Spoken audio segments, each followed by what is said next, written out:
안녕하세요.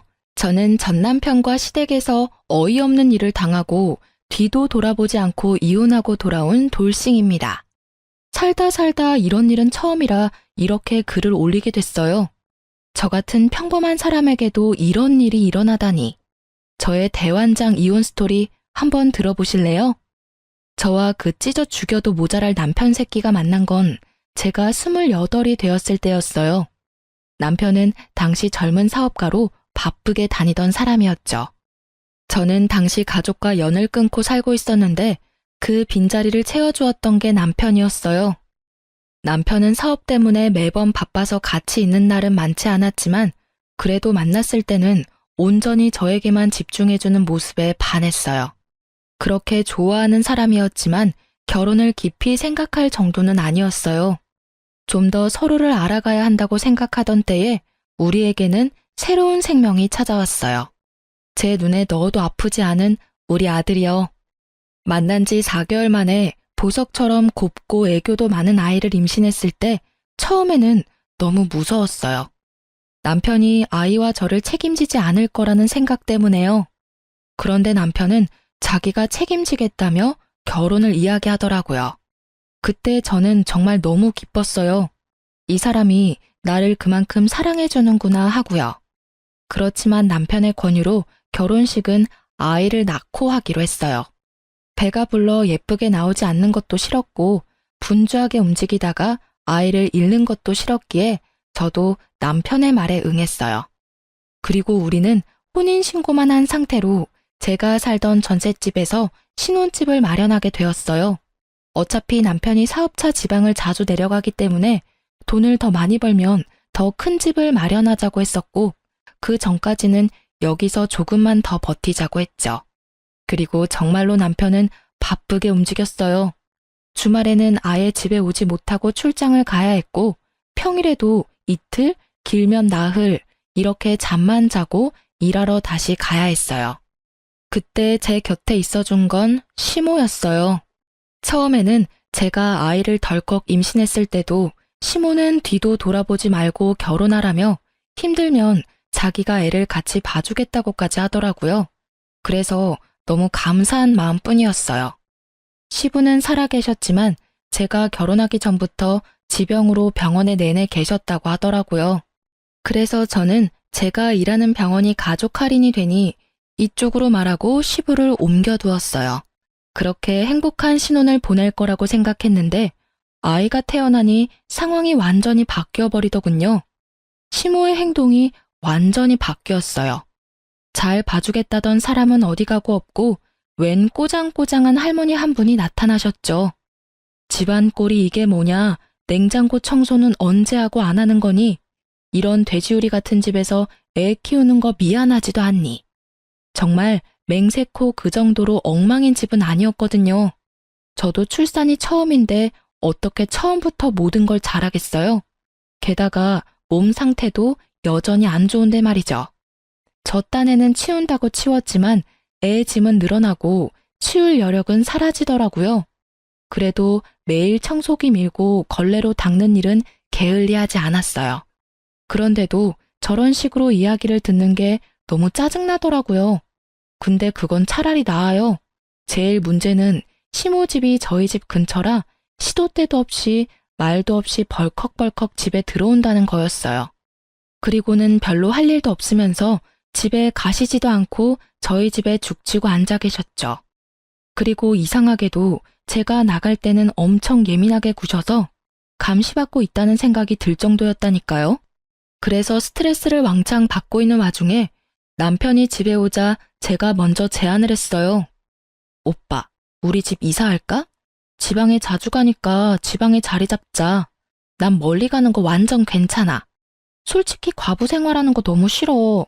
우리 신혼이잖아. 뭐? 갑자기 무슨 이사야. 내가 말했잖아. 우리 사업하는데 빚이 많아서 조금만 더 참자고. 그럼 난 언제까지 이렇게 살아야 하는데? 일단 지금은 그렇게 바쁘지 않으니까 당분간은 여기서 지낼 수 있을 거야. 주말은 여전히 바쁘지만 평일은 집에 무조건 돌아올게. 정말? 저는 듣던 중 반가운 소리로 기뻐서 활짝 웃었어요. 이제야 저도 부부답게 지내보겠다 싶었는데 그날 저녁에 그 일이 터졌죠. 갑자기 걸려온 오래된 친구의 전화였어요. 웬일이야? 요새 소개팅으로 많이 바쁘다면서? 야, 지금 그게 중요한 게 아니야. 너 지금 남편 어딨어? 응? 오늘 친구 만나러 나간다고 나갔는데 갑자기 왜? 나 지금 데이트 어플로 남자 만나러 나왔는데 네 남편 같은 사람이 여기 있어. 서로 보정을 너무 많이 했는지 사진으로는 네 남편인지 몰랐는데 지금 실물로 보니까 네 남편이랑 똑같잖아. 그래서 놀라서 전화했어. 너 잠깐 남편한테 전화해서 확인해봐봐. 저는 그 이야기에 너무 놀라 친구의 전화를 끊고 남편에게 전화를 걸었어요. 그런데 전화를 안 받더군요. 그래서 한 번 더 전화를 했어요. 이번에는 전화가 끊어졌어요. 남편이 전화를 안 받을 것 같아서 저는 친구에게 다시 전화를 했어요. 방금 폰 보더니 바로 끊던데? 너 전화했었어? 친구의 그 말에 저는 남편이 맞았다는 걸 확인했죠. 친구에게 영상통화를 다시 걸었고 남편이 있는 곳을 비춰달라고 했어요. 오늘 남편이 입고 간 옷 그대로더라고요. 저는 배신감과 수치스러움으로 화가 나 미치겠더라고요. 남편을 기다리는 내내 한 살도 채 되지 않은 아기가 있는 유부남이 데이트 어플을 사용해야 할 이유에 대해 생각해봤지만 떠오르는 건 아무것도 없었어요. 그리고 그날 허탕 크게 치고 온 남편이 돌아왔을 때 남편에게 따졌어요. 오빠, 데이트 어플로 여자 만나고 다녀? 뭐? 무슨 소리야. 너랑 애가 있는데 내가 왜 그런 거래? 그리고 그럴 시간도 없어. 오늘 친구 만나러 간다고 했잖아. 너 설마 나 의심해? 남편은 당황한 표정으로 우선 발뺌부터 하더군요.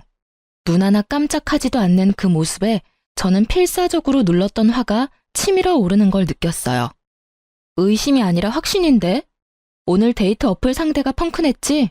그럴 수밖에 없지. 오빠 오늘 만나려고 했던 여자가 내 친구거든? 그 전화 받았을 때 내 기분이 어땠는지 모르지? 내가 왜 그런 걸 친구의 전화로 알아야만 하는 건데 친구들이 뭐라고 생각하겠냐고. 제 말에 남편 얼굴이 하얗게 질리더라고요. 아니 이럴 거면 왜 바람을 피냐고요. 화가 난 제게 남편 놈은 그제야 다급하게 말하더라고요. 그거 진짜 호기심으로 한번 해본 것뿐이야. 친구가 그런 어플이 있다고 해서 한번 경험 삼아 해본 거고. 그리고 무슨 일이 있었던 것도 아니잖아.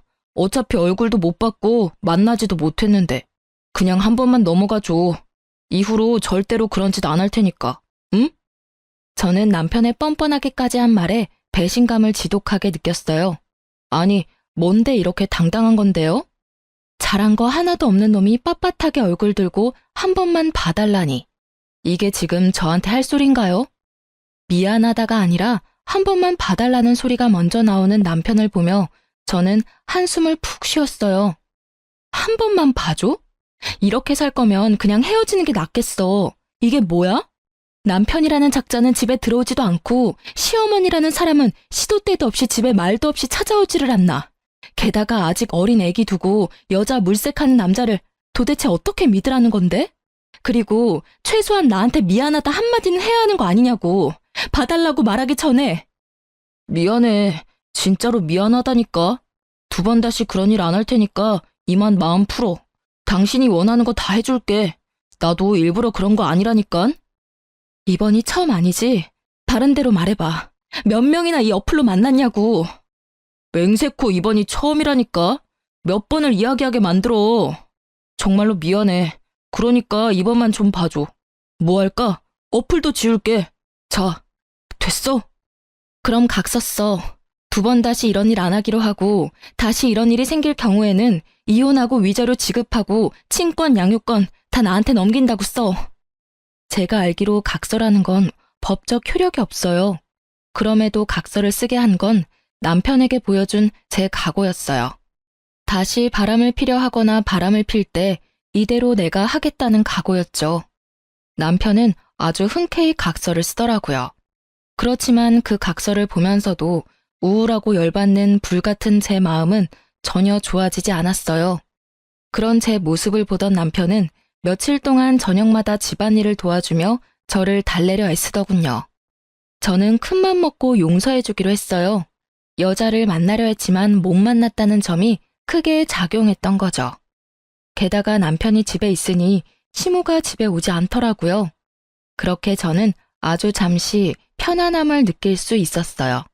시모가 오지 않고 남편이 집안일을 해주고 있었으니 딱 오늘만 같았으면 하는 마음이 들었거든요. 그렇지만 그것도 오래 가지는 못했어요. 한 달도 채우지 못하고 남편은 일이 다시 바빠지는 바람에 다시 지방을 오가는 생활을 하게 됐거든요. 그렇게 남편이 다시 사라지자 시모의 습격이 시작되었어요. 무슨 생각인 건지 시모는 남편이 있을 때는 절대로 집에 오지 않더군요. 그런데 남편이 오지 않을 때는 귀신같이 알고 집에 와서는 저를 괴롭혔어요. 집안일 못한다고 지적하던 시모는 아이가 커갈수록 아이에 대한 지적을 하더라고요. 아이가 못생겼다느니, 너를 닮은 게 실수였다느니. 듣기에도 진짜 머리가 아플 만큼 아이에 대한 악담을 하더군요. 처음에는 그냥 농담으로 넘기려고 했는데 매번 그런 이야기를 들으니 점점 더 농담으로 들리지 않더라고요. 자그마치 애가 태어나고 30개월을 그렇게 보냈죠. 그런 상황을 참다 못한 저는 인연을 끊고 지냈던 어머니에게 결혼 후 처음으로, 아니, 집을 나온 후 처음으로 전화를 걸었어요. 시모뿐만이 아니라 여전히 집에 잘 오지 못하는 남편 때문에도 엄청 힘들었거든요. 엄마, 나야. 너 지금 어디야? 어떻게 한 번도 연락을 안 해? 이 모진 것. 잘 살고는 있는 거야? 밥은 잘 먹고 다니고? 엄마, 너무 걱정했어. 나 결혼해서 애까지 있어. 엄마한테 전화하고 싶었는데 혼전 임신이라 엄마하고 틀어질까봐 걱정돼서 연락도 못했어. 뭐? 애가 있어? 결혼까지 했다고? 너 결혼식 할 때는 어떻겠어? 부모도 없이 혼자 들어갔어? 아니, 결혼식은 아직 안 했어. 배가 불러와서 결혼식은 나중에 하기로 했거든. 아, 정신이 하나도 없어. 오랜만에 전화했나 싶었는데 이런 일까지 듣게 되고. 그래, 애는 몇 살이야? 이제 30개월이야. 아들인데 귀엽고 애교도 많아. 듣기만 해도 좋네. 내일이라도 집에 와. 반찬 해놓을 테니까 반찬 가지고 가고. 애 얼굴도 한번 보자. 연락 안 되는 동안 손주가 생겼다니 신기하기도 하고 놀랍기도 하고. 그렇게 전화를 끊고 다음날 꼭두 새벽부터 저희 친정을 찾아갔어요. 몇 년을 오지 않았음에도 제 방은 그대로더군요. 주말이라 아버지도 집에 있더라고요. 오랜만에 보는 아버지는 많이 늙었더라고요. 이놈아, 이렇게 힘들게 살 거면 그냥 집에 있지 그랬어. 우리 몰래 애까지 낳고. 그렇게 아버지와 마음을 터놓게 된 우리 가족은 그간 밀린 이야기를 했어요. 그리고 가장 중요한 남편에 대한 이야기도 했죠. 그런데 남편에 대한 신상을 들을 때마다 아버지 표정이 영 좋지 않더라고요. 근데 네 신랑이라는 사람 사진이 있냐? 아빠 얼굴 좀 보여줘봐. 어떻게 생겼는지 얼굴 좀 보자. 저는 아무 생각 없이 폰 사진을 몇 개 보여줬어요. 아무리 생각해도 닮았는데. 뭘 닮아? 아, 애기랑은 많이 닮았지, 아빤데. 아니, 애 말고 우리 회사 직원 말이야. 나이도 이름도 똑같은데 사업한다고? 아무리 봐도 우리 부서 직원이랑 똑같단 말이지. 아니겠지. 잘못 본 거 아냐? 남편 사업하느라 매번 바쁘다는데.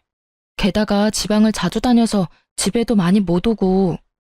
저는 별거 아니라는 생각에 그렇게 말했는데 아버지는 생각보다 심각하더라고요. 근데 너무 이상하잖아. 이름이랑 나이도 똑같고 얼굴도 똑같은 사람이야. 근데 그 직원은 결혼했다고 한 적 없거든. 아빠가 너무 의아해서 그러지. 아버지의 그 말에 저는 당황스러웠어요. 아버지가 거짓말을 할 이유도 없고 거짓말을 할 사람도 아니었으니까요. 게다가 이름에다 나이, 얼굴까지 똑같은 사람이 이 세상에 몇 명이나 되겠어요? 저는 걱정이 되기 시작했어요. 만약 제 남편이 아버지가 아는 사람이 맞다면 그는 제게 직업도 속이고 싱글인 척 돌아다닌다는 것이잖아요. 남편이 데이트 어플을 사용했던 전적이 있었기에 저도 마음 편히 있을 수는 없었어요.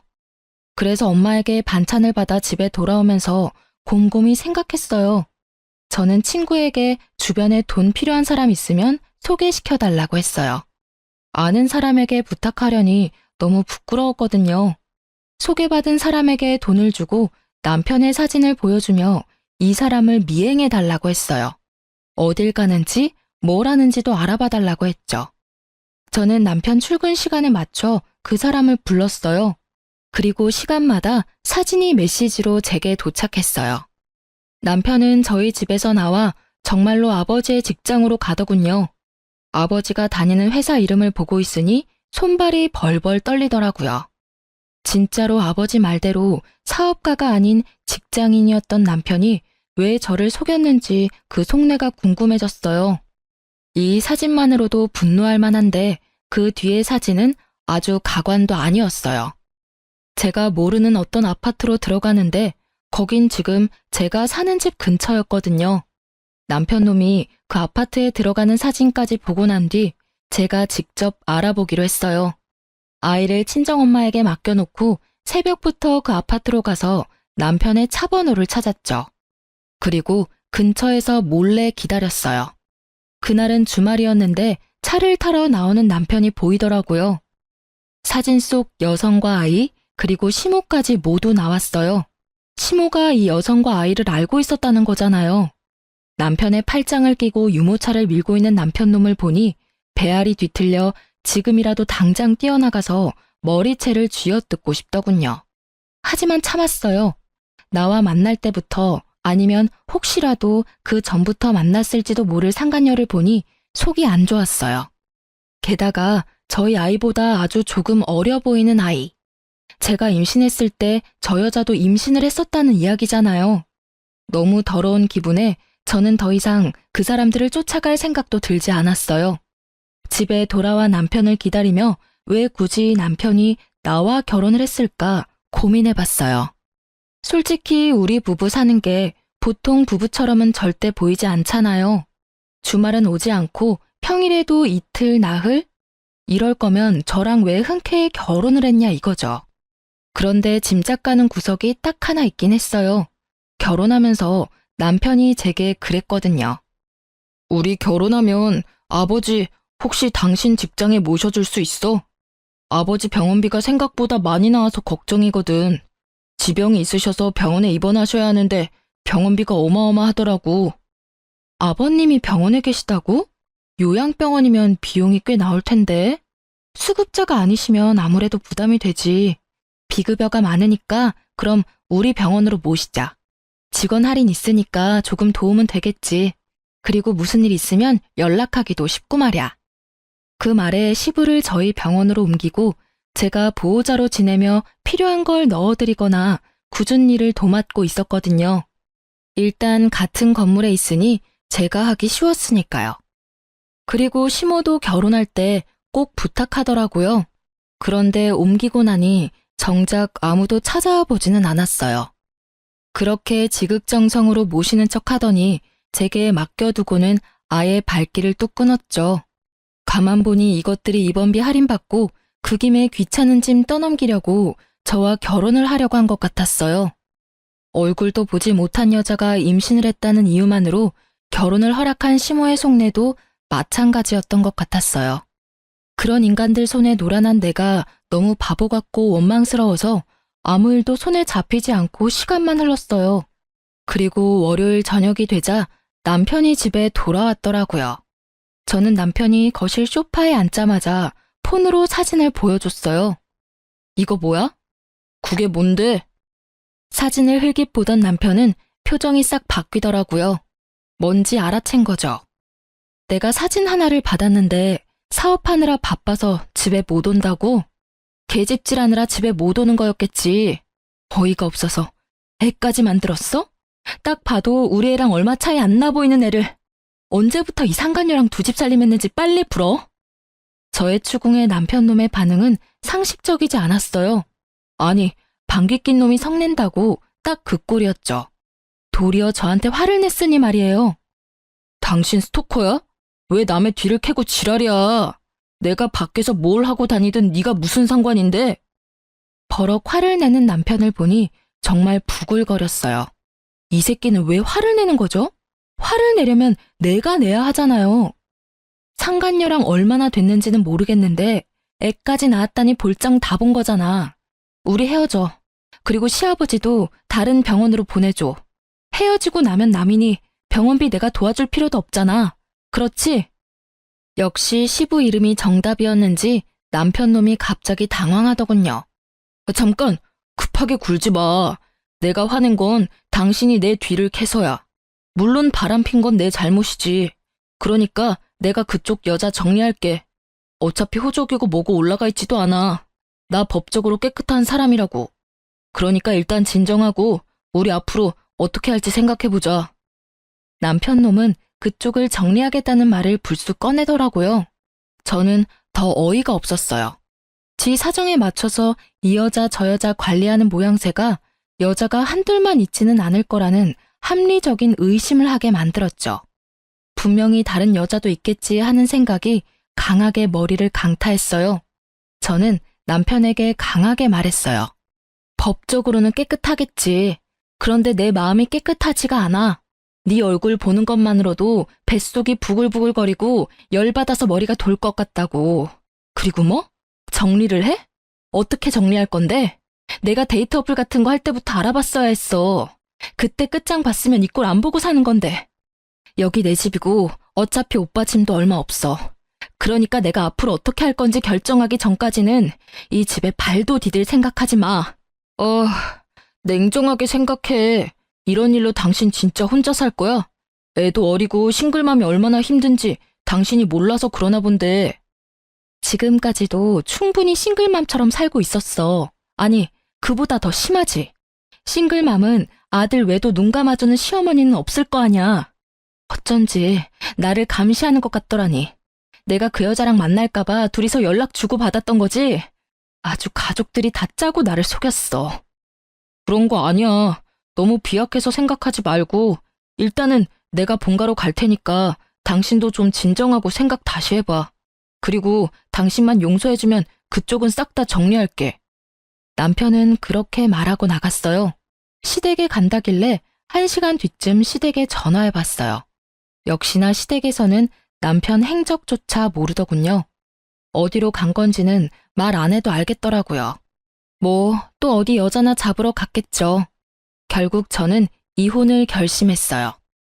이혼을 통보하기 전에 상간녀부터 찾아가기로 했어요. 꼴도 보기 싫은 여자였지만 남편이 그 여자와 인연을 끊겠다 했으니 확인은 하러 가봐야 하잖아요. 그리고 간 김에 상황이 어떻게 돌아가는지 확인도 하고 싶었어요.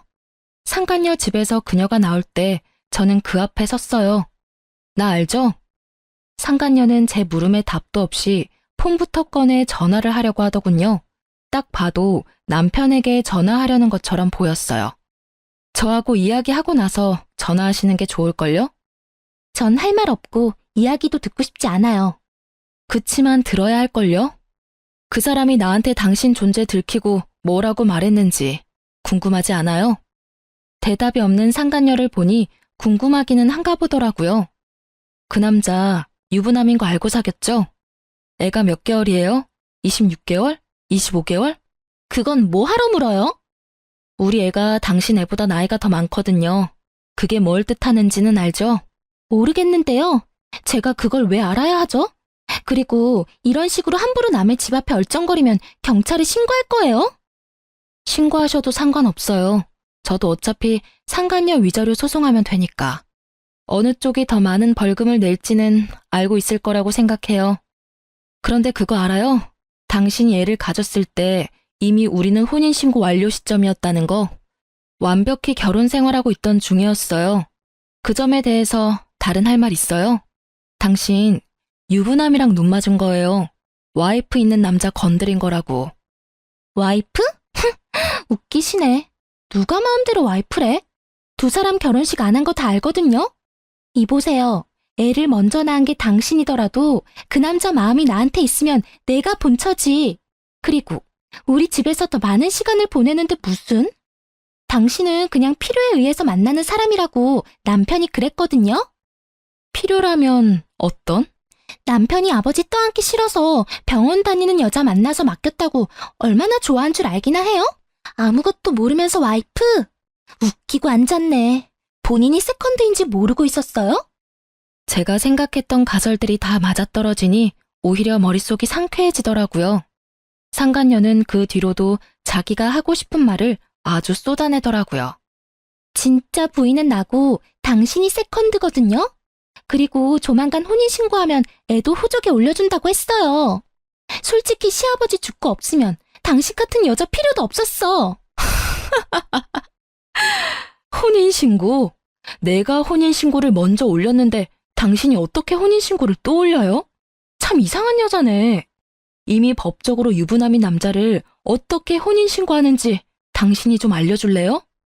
제 말에 상간녀의 아주 당당하기만 하던 얼굴이 갑자기 동그랗게 놀란 얼굴이 되더라고요. 정말로 몰랐나 봐요. 남편 놈이 저와 혼인신고가 되어 있다는 걸. 그게 무슨 소리야? 혼인신고가 되어 있다고? 어떻게 그게 가능하냐고? 남편은 나한테 혼인신고 안 했다던데? 애 가져서 결혼하는데 결혼식도 못했어요. 그러면 당연히 혼인신고라도 해야 하는 거 아니에요? 그 새끼가 이 여자 저 여자 만나고 다니느라 바빠서 깜빡했나 본데 결혼 준비할 때 이미 남편 신분증과 도장 가지고 동사무소 가서 신고했죠. 아무 생각 없이 그냥 두던데요. 설마 이제까지 자기가 혼인신고 되어 있었던 것도 몰랐대요? 그걸 왜 혼자서 혼인신고를 해요? 그럼 결혼하자고 하는 사람이랑 혼인신고를 하지 누구랑 혼인신고를 해요? 그리고 애 낳으면 호적에 올려야 하잖아요. 그러니 혼인신고했죠. 제가 잘못한 거예요? 아니, 그리고 둘이서 사랑한다면서요. 그러면 애가 태어나면 호적부터 올려주겠다고 했겠죠. 대체 뭘 기다린 거예요? 저는 이 상황에 웃음이 났어요. 그놈도 자기가 법적으로 본인이 유부남인 거 모르고 있나 보더라고요. 저는 상간녀에게 웃으며 말했어요. 그 자식은 법적인 유부남이었고 당신은 유부남이랑 붙어먹은 불륜녀고요. 그리고 내가 남편한테 어제 헤어지자 했더니 나한테는 당신 쪽을 정리하겠다고 하더군요. 생각한 것보다 엄청 사랑한 건 아니었나 보네요. 아참, 좋은 거 하나 알려드릴까요? 저는 상간녀에게 여자가 나뿐만이 아니라는 걸 알려주고 싶은 마음이 들었어요. 제가 받은 배신과 상실감을 이 여자도 받길 원했거든요. 그리고 이 여자가 빨리 깨닫고 남편 놈을 버려주길 바라는 마음도 더 컸고요. 그 남자 폰 자세히 살펴봐요. 데이터 어플 있을 거예요. 우리 애 태어난 지 얼마 안 됐을 때 여자 만나려고 그 데이터 어플로 여자 찾은 게 그 남자예요. 각서 날짜가 당신이 임신 중일 때죠? 그때도 다른 여자 만나고 다닌 거예요. 이쯤 되면 그 남자가 얼마나 인간 쓰레기인지 잘 알겠죠? 상간녀의 얼굴이 하얗게 질리더군요.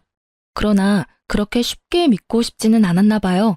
그래서 저는 명확한 증거를 보여주기로 했어요.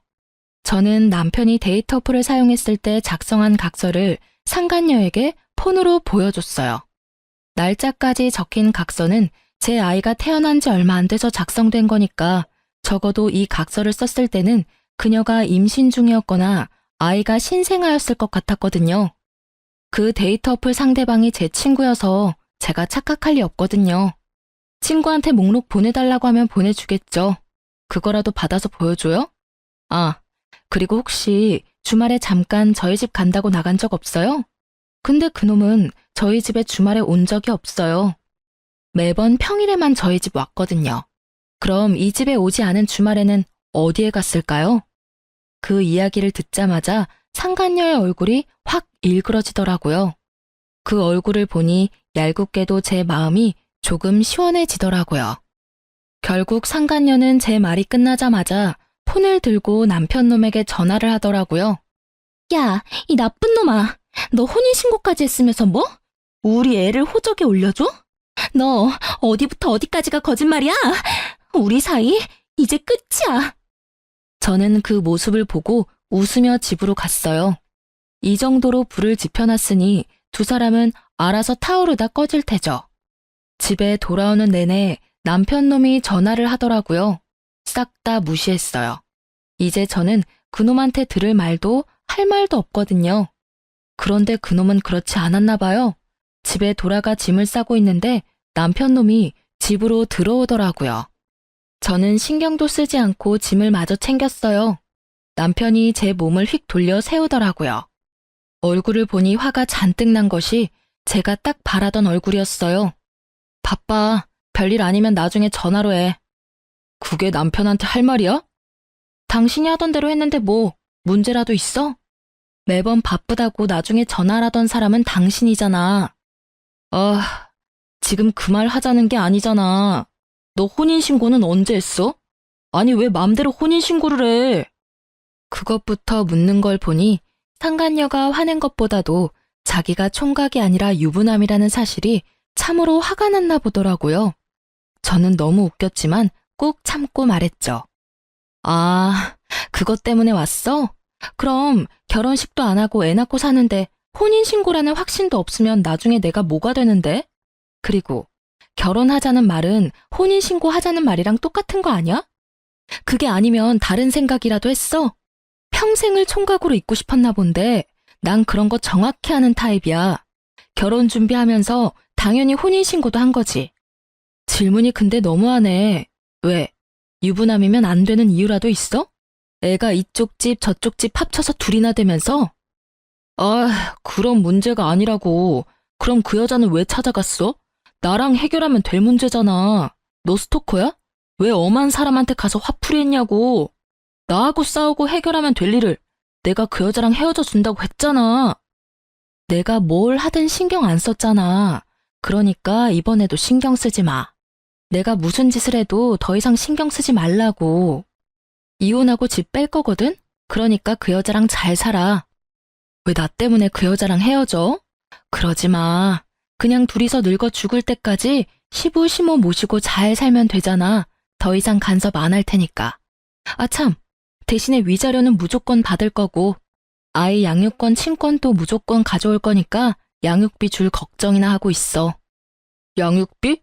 나 그럴 돈 없어. 받고 싶으면 네가 알아서 받아가. 돈 한 푼도 없는 나한테 가져갈 게 있을까? 네가 알아서 잘 찾아봐. 나는 못 주니까. 배째라는 식으로 말하는 남편을 보며 저는 싱긋 웃어줬어요.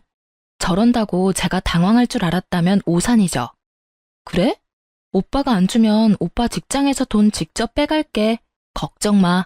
그거면 충분하지? 신경 쓸 일 하나도 없으니까. 뭐? 네가 내 직장을 어떻게 알아? 너 내 뒤도 캐고 다녔냐? 당황한 남편놈의 얼굴에 저는 더 크게 미소 지으며 말해줬어요. 나도 얼마 전에 아버지랑 연락돼서 알게 됐거든. 오빠가 우리 아빠 부하 직원이더라고. 아버지가 아주 자세히 알고 계시더라.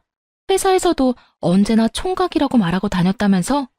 나한테 사업한다고 속이고 상간녀 집에서 먹고 자고 하니 아주 좋았지. 이렇게 들키게 될 줄 몰랐지? 설마 장인어른이 직장 상사일 줄이야. 그치? 제 말에 사색이 된 남편 새끼의 얼굴이 아주 가관이었어요. 끝까지 숨기고 싶었을 텐데 어쩌나요? 모든 게 다 까발려져 버렸는데. 그게 사실이야? 진짜 우리 부장님이 당신 아버지라고? 거짓말이지. 나한테 물어보지 말고 아버지한테 직접 물어봐. 어차피 내가 하는 말 믿지도 않을 거잖아. 대신 아버지한테 물어봤을 때 무슨 일 당할지는 나도 장담은 못해. 아버지가 그렇게 보여도 딸 사랑이 지극하신 분이라. 뭐 그게 싫으면 직장을 그만둬도 괜찮지. 괜히 그렇잖아. 이혼한 와이프 아버지라니. 세상에 이보다 더 찝찝한 관계가 어딨어?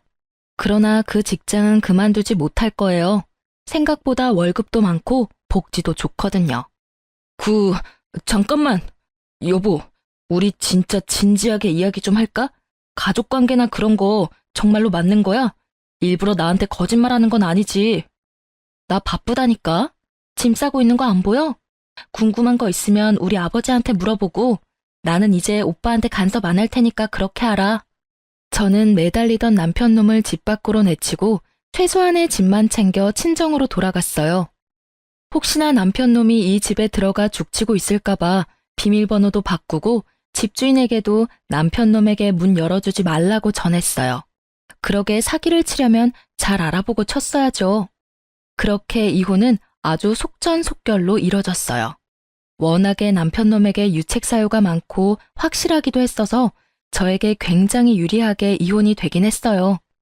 그렇지만 이미 배신당하고 상처받은 제 마음과 태어난 후로 아버지에게 사랑받지 못했던 아들의 마음은 절대로 제게 유리하지 않은 일이었어요.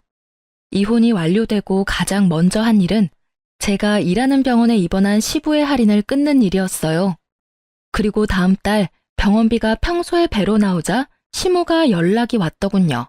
병원으로 전화하면 될 일을 제 개인 폰으로 연락을 했어요. 야, 너 병원비에 무슨 짓 했지? 왜 병원비가 갑자기 이렇게 많이 나와? 80만 원 나오던 병원비가 왜 갑자기 160만 원이나 나와? 아, 보호자분, 그건 당연한 일이죠. 원래 병원비가 160인데 가족 할인 받아서 120만 원이었고 그중에 40만 원을 제가 선지급금으로 내드리고 있었거든요. 그래서 보호자분이 낼 돈은 80만 원밖에 안 됐던 거예요. 그런데 제가 이혼을 했잖아요. 보호자분 아드님의 유책 사유로 인해서. 그래서 할인이 사라지고 제가 내던 돈도 안 내게 돼서 160만 원 전체를 내셔야 하는 거예요. 저번 달, 저저번 달 입원비 내역서 보세요. 할인 전 금액이 아마 160일 거고 선수금이 40 있을 테니까. 아니, 그렇다고 이렇게 갑자기 할인을 끊으면 어떡해? 미리 이야기라도 해줬어야지. 그리고 그래, 그 사람은 당신 딸 할아버지거든. 충분히 혈연이 있으니까 할인도 가능하지. 아, 할인은 직원의 직계 좀비속과 배우자 직계 좀비속 뿐이에요. 저는 이제 배우자가 사라졌으니 할인이 안 되는 거고요. 이혼한 거 병원에서 다 알아서 어차피 할인 안 되거든요. 그거 다 알고 아드님이랑 저 결혼시킨 거 아니었어요?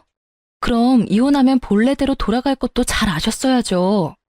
제 말에 시모가 순간 말을 잊지 못하더라고요. 오래전의 이야기라 잊어버렸던 것 같더라고요.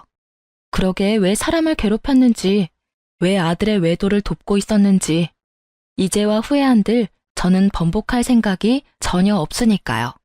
아니, 그런 걸로 결혼시킨 거 아니야. 그리고 예정이 있는데 그 정을 봐서라도 좀.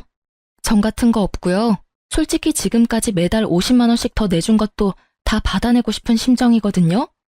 어차피 그것까지 위자료로 싹 다 받아먹을 거지만. 그리고 병원이 비싸면 본인이 직접 간병하시면 되잖아요. 결국 시모는 할 말이 없으니 욕만 하다 전화를 끊더군요. 그리고 그 뒤에는 남편 놈이 시모와 같이 왔어요. 교대로 참 웃기지도 않았어요. 여보, 진짜로 다시 생각해봐.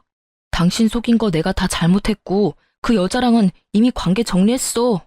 나는 이혼도 안 할 거고 아버지 퇴원도 못 시켜. 아직 집 정리 안 된 것 같던데 이러지 말고 우리 다시 같이 살자. 이번에는 꼬박꼬박 집에도 잘 들어오고 당신이랑 아들한테 충실할게. 정말이야. 그 꼴을 보니 얼마 전 들었던 소문이 진짜였던 것 같더라고요.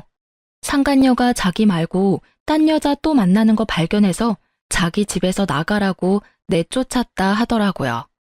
혼인신고 해주겠단 말만 철석같이 믿고 있던 상간녀가 이미 유부남이었던 남편이 또다시 다른 여자 만나는 걸 용서해줄 리가 없죠.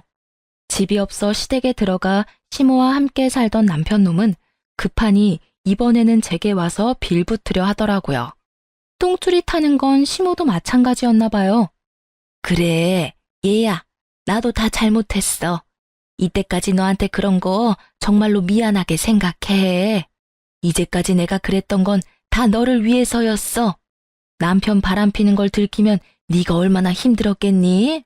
그래서 내가 너를 못 나가게 한 것뿐이야. 정말로 나쁜 의도로 그런 거 하나도 없어. 제가 걱정돼서 남편 불륜을 눈감아줬다는 정신 나간 시모의 말을 들으니 이 사람들 제정신이 맞나 싶더라고요. 여태껏 그 여자랑 즐겁게 하하호호 잘 지내놓고는 이제 와서 자기들 아쉬우니 바로 획 돌아서는 거 봐요. 다 뽀록난 주제에 말은 얼마나 청산유수인지. 죄송해요. 저는 두 분을 용서할 마음이 눈꼽만큼도 없어요. 특히 어머니, 제가 상간녀와 마주칠까봐 매일 수시로 집에 감시하러 오느라 고생하셨어요. 그러니 앞으로는 그 열정을 남편분에게 쏟아서 열심히 간병하시면 될 것 같아요. 시모에게 그렇게 말해주고 저는 남편을 보며 말했어요. 그리고 오빠도 헛소리는 그만하고 직장이나 잘 다녀. 그래야 아버지 편으로 매달 양육비 잘 받을 거 아냐. 그러니까 여보, 나 지금 진짜 힘든 상황이라고. 정말 미안한 마음 가득하거든? 그러니까 한 번만 용서해줘, 응? 너 이렇게 독한 여자 아니잖아. 그러니까 참 대단하지. 이렇게 어리바리한 여자를 이렇게 독하게 만드는 당신 가족들이 더 대단하지 않아? 그리고 나를 속이느라 바쁘게 움직였던 열정이 있으면 아버지도 간병 잘할 수 있을 거야. 제 말에 뭐라 말 못하던 남편은 붕시렁거리며 태원수속을 밟더군요. 독한 년.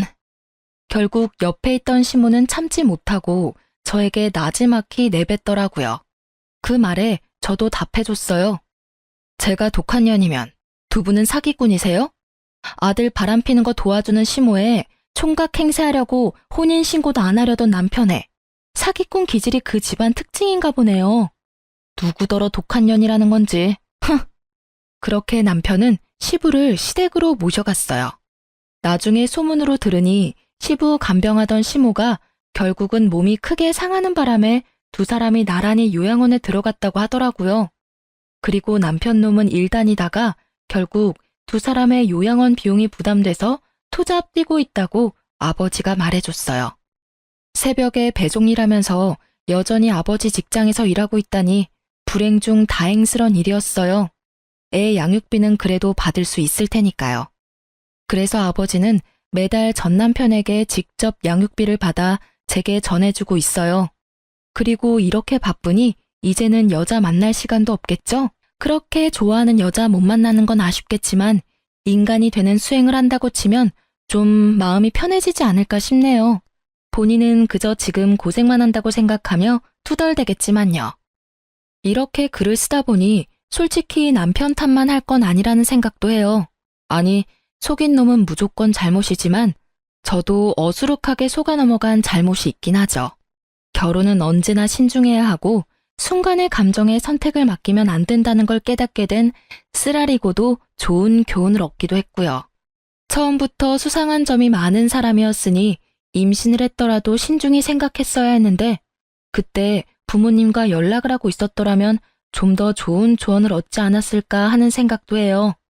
남편 놈의 가족이 짜고 저를 속일 줄은 몰랐지만 그래도 막판에는 다들 알아서 망해줘서 속은 시원해요. 저는 부모님 밑에서 아들 키우며 즐겁게 살고 있어요. 한번 떨어졌던 가족이고 다시 만나 앙금도 풀었고 귀여운 애교쟁이 손주도 있으니 아버지는 항상 아이를 위한 장난감을 사거나 여행을 같이 가곤 해요. 일을 하면 어머니가 아이를 봐주시니 매달 죄송한 마음에 용돈도 드리지만 아이에게 따뜻한 가족을 경험시켜줄 수 있어서 차라리 천만다행으로 생각해요. 남의 불행을 나의 기쁨으로 삼지 말아야 하지만 나의 불행을 행복으로 삼던 놈이 불행해지니 솔직히 기쁜 게 사람 마음인가 봐요. 이 정도로 당했으니 이런 생각 조금쯤은 해도 괜찮을 거라고 생각해요. 그렇지 않으면 제가 너무 열받잖아요. 이렇게 이야기해보니 이혼당한 글이 사기당한 글 같기도 하고 참 여러모로 다른 사람에게 알리기 창피한 일이긴 하네요. 그래도 제가 글을 쓴 건 이런 어이없는 일이 누군가에게는 일어나고 있다는 걸 알려드리고 싶어서예요. 그리고 같이 욕이나 시원하게 해주시면 제 마음도 편할 것 같았거든요. 긴 글 읽어주신 것 너무 감사하고요. 오늘 하루 행복한 하루 보내세요.